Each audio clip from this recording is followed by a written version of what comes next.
Hello everyone, welcome back to our channel. ఈరోజు ఈ వీడియోలో మనం 7th ఎన్సీఆర్టీ మ్యాథ్స్కి సంబంధించి 12వ లెసన్ సౌష్టవం అనే టాపిక్ గురించి డిస్కస్ చేద్దాం. సో సౌష్టవం అనేది మనకి లోవర్ క్లాసెస్ నుంచి ఖచ్చితంగా ఉండే టాపిక్. సో ఇప్పుడు దాని గురించి అయితే మనం డిస్కస్ చేద్దాము. సో సౌష్టవం అనేది మనకి ముఖ్యమైన రేఖాగణిత భావన కింద చెప్పుకోవచ్చు. మనకి ప్రకృతిలో అవ్వచ్చు, నిత్య జీవితంలో అవ్వచ్చు, చాలా సందర్భాలు అనేవి ఈ సౌష్టవానికి అనుగుణంగా ఉంటాయి. మన చుట్టూ ఉండే పువ్వులు, చెట్లు, ఆకులు, వస్తువులు ఏవైనా సరే సౌష్టవాన్ని పాటిస్తూనే ఉంటాయని చెప్పుకోవచ్చు. సపోజ్ ఇక్కడ చూసుకుంటే ఏదైనా ఒక జీవిని చూసుకున్నా, ఏదైనా ఒక వస్తువుని చూసుకున్నా, ఒక ఆర్కిటెక్చర్కి సంబంధించి ఏదైనా చూసినా అన్నీ కూడా మనకి ఖచ్చితంగా సౌష్టవాన్ని కలిగి ఉంటాయి. సో ఇవన్నీ కూడా మనకి రేఖా సౌష్టవం అనమాట. సో ఇవన్నీ కూడా ఒక రేఖా సౌష్టవానికి ఎగ్జాంపుల్స్గా చెప్పుకోవచ్చు. సపోజ్ మీరు ఏదైనా ఒక ఇలా సపోజ్ ఇదొక తీసుకొని దీన్ని ఇలా మధ్యకి మడత పెట్టారనుకోండి, మనకి రెండు వైపులా కూడా సేమ్ యాజ్ టీజ్గా ఒకేలా ఉంటుంది. సో దాన్ని మనం రేఖా సౌష్టవం అని చెప్తూ ఉంటాము. ఈ యొక్క సౌష్టవాన్ని అర్థం చేసుకోవడానికి ఇంకా ఈజీగా మనం దీన్ని ఎగ్జాంపుల్స్గా అయితే చేసుకోవచ్చు. సపోజ్ ఈ టీ అనే అక్షరాన్ని ఇలా మనం ఒక మధ్యకి గీతలా గీసినట్టయితే ఇటువైపు ఎలా ఉందో సేమ్ ఇటు కూడా అలానే ఉంటుంది. అంటే రెండు వైపులా కూడా ఒకేలాగా మనకి కనిపిస్తూ ఉంటుంది. సో వీటినే మనం సౌష్టవ రేఖలు అంటామన్నమాట. ఈ సపోజ్ ఈ ఏవైతే రేఖలు మనకి ఆ యొక్క వస్తువుని రెండు సమాన భాగాలుగా విభజిస్తున్నాయో సో అవి సౌష్టవ రేఖల కింద చెప్పుకుంటూ ఉంటాం. అయితే మనకి క్రమ బహుభుజుల సౌష్టవ రేఖలు అని చెప్పించారు. క్రమ బహుభుజులు అంటే ఏంటంటే, సో మనకి బహుభుజి అంటే అనేక రేఖాఖండాలతో ఏర్పడే సరళ సంవృత పటాన్ని మనం సంవృత పటాన్ని క్రమ బహుభుజి అని చెప్తూ ఉంటాం. ఆ బహుభుజుల్లో అన్ని సైడ్స్ అంటే అన్ని భుజాలు సమానంగా ఉండి అన్ని కోణాలు సమానంగా ఉంటే వాటిని మనం క్రమ బహుభుజి అని చెప్తూ ఉంటాం అన్నమాట. సో ఇక్కడ చూసారా, సమాన పొడవు అలాగే అన్ని కోణాలు సమానంగా ఉంటే వాటిని క్రమ బహుభుజులుగా ఉంటాం. సపోజ్ చతురస్రం కానీ సమబాహు త్రిభుజం కానీ ఇవన్నీ కూడా క్రమ బహుభుజులకి ఒక ఎగ్జాంపుల్గా మనం చెప్పుకోవచ్చు. సపోజ్ ఇక్కడ ఒక సమబాహు త్రిభుజాన్ని తీసుకోవడం జరిగింది. సమబాహు త్రిభుజాన్ని కనుక తీసుకుంటే ఇక్కడ 3 సైడ్స్ ఈక్వల్గా ఉంటాయి, అలాగే 3 కోణాలు కూడా ఈక్వల్గా ఉన్నాయి. సో ఇదొక క్రమ బహుభుజిగా మనం చెప్పుకోవచ్చు. దీనికి మొత్తంగా మనకి 3 సౌష్టవ రేఖలు అనేవి ఉంటాయి. అలాగే ఇక్కడ చతురస్రాన్ని కనుక తీసుకుంటే చతురస్రానికి 4 సైడ్స్ ఈక్వల్గా ఉంటాయి. ఈ 4 కోణాలు అనేవి సమానంగా ఉంటూ ఉంటాయి. సో ఇది కూడా మనకు ఒక ఎగ్జాంపుల్గా చెప్పుకోవచ్చు. క్రమ బహుభుజ్కి ఒక ఎగ్జాంపుల్గా అయితే చెప్పుకోవచ్చు. సో దీనికి మనకి చూసుకుంటే దీనికి కూడా సో ఈ క్రమ బహుభుజులకి ఏంటి అంటే దీనిలో కర్ణాలు కూడా ఏమవుతుంది, లంబ సమద్విఖండన అనేది చేసుకుంటాయి. అయితే మనకి క్రమ బహుభుజుల్లో అవి ఎన్ని సైడ్స్ అయితే కలిగి ఉంటాయో అన్నే సౌష్టవ రేఖలు కూడా కలిగి ఉంటాయి. సపోజ్ త్రిభుజం అనేది 3 సమాన భుజాలు కలిగి ఉన్నది కాబట్టి 3 సౌష్టవ రేఖలు ఉంటాయి. ఇది 4 సమాన భుజాలు కలిగి ఉన్నది కాబట్టి 4 సౌష్టవ రేఖలు అనేవి ఉంటాయన్నమాట. నెక్స్ట్ కనుక మనం చూసుకుంటే అలాగే పంచభుజి, అలాగే అష్టభుజి, క్రమ షడ్భుజి వీటన్నింటికి కూడా వర్తించే సేమ్ ధర్మం ఏంటి అంటే అవి సమాన భుజాలని కలిగి ఉంటాయి, సమాన కోణాలని కలిగి ఉంటాయి. కాబట్టి అవి ఎన్ని భుజాలు అయితే కలిగి ఉన్నాయో అన్ని సౌష్టవ అక్షాలను కూడా కలిగి ఉంటాయి అన్నమాట. సౌష్టవ రేఖ అనొచ్చు, సౌష్టవ అక్షాలను కూడా అనొచ్చు. సపోజ్ ఇక్కడ చూడండి, త్రిభుజము 3, చతురస్రం 4, క్రమ పంచభుజి 5, షడ్భుజి 6. ఈ విధంగా మనకి ఎన్ని భుజాలు అయితే కలిగి ఉన్నాయో అన్ని సౌష్టవ అక్షరాలే కలిగి ఉంటాయి. సపోజ్ ఇక్కడ చూడండి, ఇక్కడ ఒక పిక్చర్ అనేది కనిపిస్తుంది కదా. అయితే ఈ సౌష్టవం అనే భావన అర్థం చేసుకోవడానికి మనకి పరావర్తనము అనేది కూడా చాలా వరకు ఉపయోగపడుతూ ఉంటుంది. సపోజ్ ఇక్కడ చూడండి, అద్దంలో మనం చూసినప్పుడు సో ఈ విధంగా మనకి అద్దంలో కూడా మనం చూడొచ్చు అనమాట.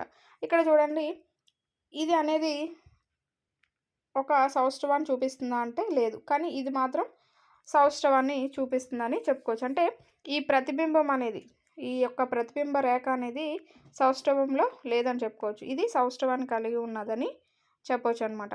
అయితే అద్దంలో మనం ఈ ప్రతిబింబాల గురించి చూసి చెప్పేటప్పుడు సౌష్టవం అనే భావన చెప్పేటప్పుడు కుడి ఎడమ అనేది చాలా చాలా ఇంపార్టెంట్. ఎందుకంటే కొన్ని అక్షరాలని వాటిని చూసినప్పుడు ఇలా అవి రివర్స్లో మనకి కనిపిస్తూ ఉంటాయన్నమాట. నెక్స్ట్ కనుక చూసుకుంటే మనకి భ్రమణ సౌష్ఠవం గురించి ఇచ్చారు. భ్రమణ సౌష్ఠవం అనేది ఏంటి అంటే మనం చూస్తూ ఉంటాం. భ్రమణ సౌష్ఠవానికి ఎగ్జాంపుల్స్‌గా గడియారాన్ని గానీ, ఫ్యాన్‌ని గానీ ఇలా ఇవన్నీ కూడా ఎగ్జాంపుల్స్‌గా మనం చెప్పుకోవచ్చు. సో, ఈ యొక్క భ్రమణ సౌష్ఠవంలో ఏంటి అంటే భ్రమణం అనేది సవ్య దిశలో జరుగుతుంది. ఒక్కొక్కసారి అపసవ్య దిశలో కూడా జరుగుతుంది. సవ్య దిశ అంటే ఇలా అనమాట. అపసవ్య దిశ అంటే వెనక నుంచి.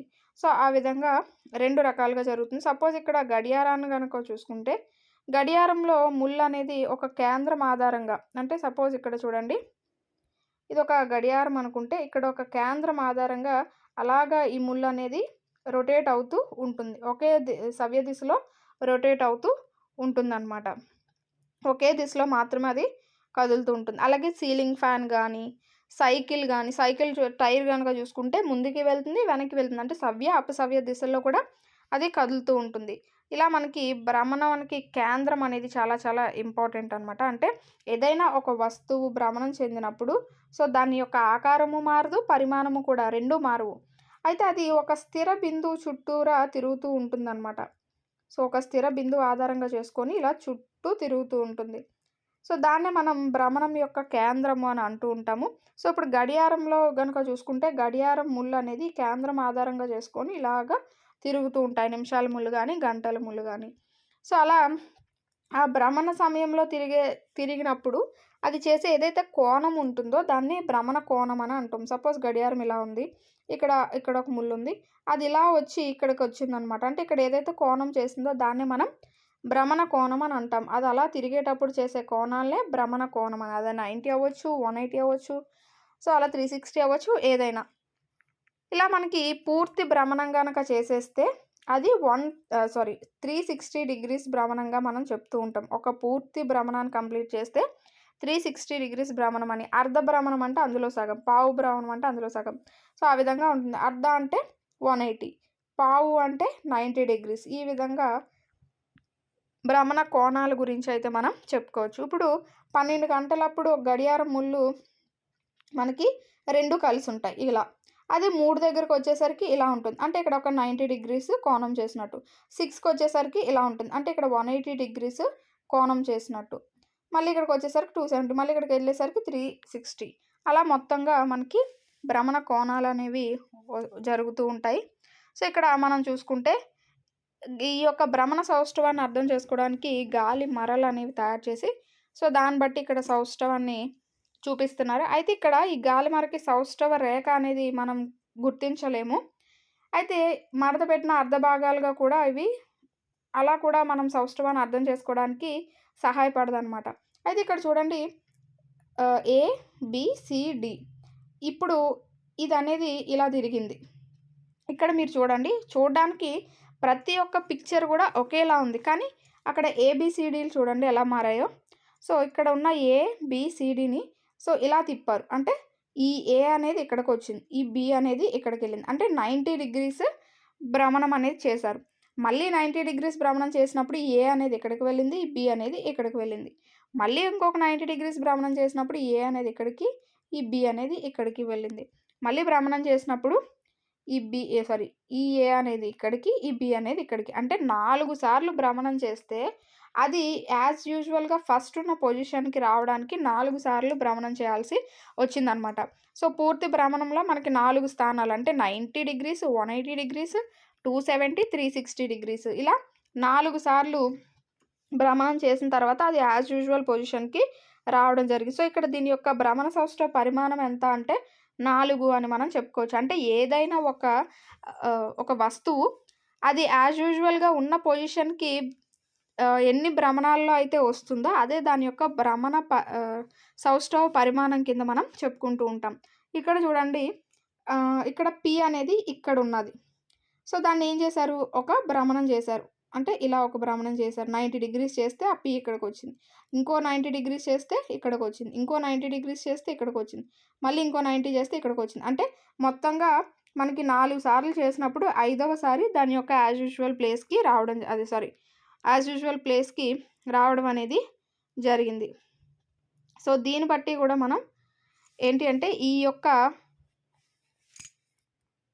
చతురస్రం అనేది ఎక్కడ చూసినా ఆ పొజిషన్‌లోనే అయితే ఉండడం జరిగింది. కానీ మనం ఆ పి యొక్క స్థానాన్ని గుర్తుపెట్టుకున్నట్టయితే అది మారుతూ వస్తుందనమాట. అంటే అది ఈ యొక్క భ్రమణ సౌష్ఠవాన్ని తెలియజేస్తూ వచ్చింది. సో, అదే ఇక్కడ మనకి ఇచ్చారు. అయితే ఇక్కడ మనం చూసుకుంటే చతురస్రం దాని కేంద్రం చుట్టూ 4వ పరిమాణ భ్రమణ సౌష్ఠవాన్ని కలిగి ఉన్నది. అంటే చతురస్రం అది ఉన్న యాజ్ యూజువల్ ప్లేస్‌కి రావడానికి 4 సార్లు భ్రమణం అనేది చేయాల్సొచ్చింది. సో, దాని యొక్క భ్రమణ సౌష్ఠవ పరిమాణం ఎంత అని చెప్పుకోవచ్చు? 4 అని మనం చెప్పుకోవచ్చు. భ్రమణం యొక్క కేంద్రం చతురస్రం యొక్క కేంద్రం అగును. ఇక్కడ భ్రమణం యొక్క కేంద్రం ఏదైతే ఉందో అది చతురస్రం యొక్క కేంద్రం అన్నమాట. అంటే ఇలా చతురస్రం ఉంది కదా! ఇక్కడ ఏదైతే కేంద్రం ఉందో అదే దాని చుట్టూనే టర్న్ అవుతూ ఉంది. ఇక్కడ భ్రమణ కోణం ఎంత అవుతుంది? 90 డిగ్రీస్. అంటే ప్రతిసారి ఇలా 90 డిగ్రీస్, 90 డిగ్రీస్, 90 డిగ్రీస్ టర్న్ అవుతూ వచ్చారు. అలాగే సవ్య దిశలో ఉన్నది. అంటే ఈ దిశలో ఉన్నదనమాట. సౌష్ఠవ పరిమాణం ఎంత అంటే ఇక్కడ భ్రమణ సౌష్ఠవ పరిమాణం 4 అని చెప్పుకోవచ్చు. ఈ విధంగా భ్రమణ సౌష్ఠవానికి సంబంధించి ఇవ్వడం జరిగింది. నెక్స్ట్ గనక మనం చూసుకుంటే ఈ భ్రమణ సౌష్ఠవానికి సంబంధించి చాలా ఎగ్జాంపుల్స్ మనం నిత్య జీవితంలో చూస్తాము. సపోజ్ ఏదైనా నారేజీ పండు గానీ, రహదారి చిహ్నం గానీ, చక్రం గానీ ఇలాంటి వాటన్నింట్లో కూడా మనము ఈ యొక్క భ్రమణ సౌష్ఠవాన్ని చూస్తూ ఉంటాము. నెక్స్ట్ గనక చూస్తే మనకి రేఖా సౌష్ఠవము అలాగే భ్రమణ సౌష్ఠవానికి సంబంధించి ఇచ్చారు. అయితే మనకు తెలిసినంత వరకు కొన్ని వస్తువులనేవి రేఖా సౌష్ఠవాన్ని కలిగి ఉంటాయని, కొన్ని వస్తువులనేవి భ్రమణ సౌష్ఠవాన్ని కలిగి ఉంటాయి అని మనకు తెలుసు. కానీ కొన్ని వస్తువులు రేఖా సౌష్ఠవము, భ్రమణ సౌష్ఠవము రెండింటిని కూడా కలిగి ఉంటాయన్నమాట. సపోజ్ చతురస్రాకారంలో ఏదైనా తీసుకుంటే సో, అది సౌష్ఠవ రేఖల్ని కలిగి ఉంటుంది, భ్రమణ సౌష్ఠవాన్ని కలిగి ఉంటుంది. సో, దాని యొక్క సౌష్ఠవ రేఖలు 4, భ్రమణ సౌష్ఠవ పరిమాణం కూడా 4. ఈ విధంగా మనకి ఉంటూ ఉంటుందన్నమాట. అయితే మనం వృత్తాన్ని గనక తీసుకుంటే, వృత్తం అనేది ఒక పరిపూర్ణమైన సౌష్ఠవ పటంగా చెప్పుకుంటూ ఉంటాము. ఎందుకంటే, ఏ కోణం ద్వారా అయినా సరే అది దాని కేంద్రం చుట్టూ తిరుగుతూ ఉంటుంది. అలాగే దాని యొక్క సౌష్ఠవ రేఖలనేవి అపరిమితంగా ఉంటాయన్నమాట. ఇలా అపరిమితంగా దాని యొక్క కేంద్రం చుట్టూ పోయే ఏ రేఖ అయినా సరే అది ఒక సౌష్ఠవ రేఖ కింద పరిగణించబడుతూ ఉంటుంది. సో, అది కేంద్రం చుట్టూ ప్రతి కోణం వద్ద కూడా భ్రమణ సౌష్ఠవాన్ని కలిగి ఉంటుందన్నమాట. సో, వృత్తం యొక్క సౌష్ఠవ రేఖలు ఎన్ని అంటే మనం ఏం చెప్పొచ్చు? అనంతమని చెప్తూ ఉంటాము. సో, ఇక్కడ కొన్ని అక్షరాలనేవి ఇచ్చి సౌష్ఠవ రేఖల సంఖ్య ఎంత, భ్రమణ సౌష్ఠవం కలిగి ఉన్నదా లేదా అనేది ఇవ్వడం జరిగింది. ఇది మనకి ఈ యొక్క లెసన్‌లో ఇచ్చిన కొన్ని బేసిక్ పాయింట్స్‌కి సంబంధించి. ఈ వీడియో మీకు నచ్చిందనుకుంటున్నాను. Thanks for watching. So, next వీడియోలో మనం ఘనాకృతుల దృశ్యీకరణ అనే టాపిక్‌నైతే డిస్కస్ చేద్దాం.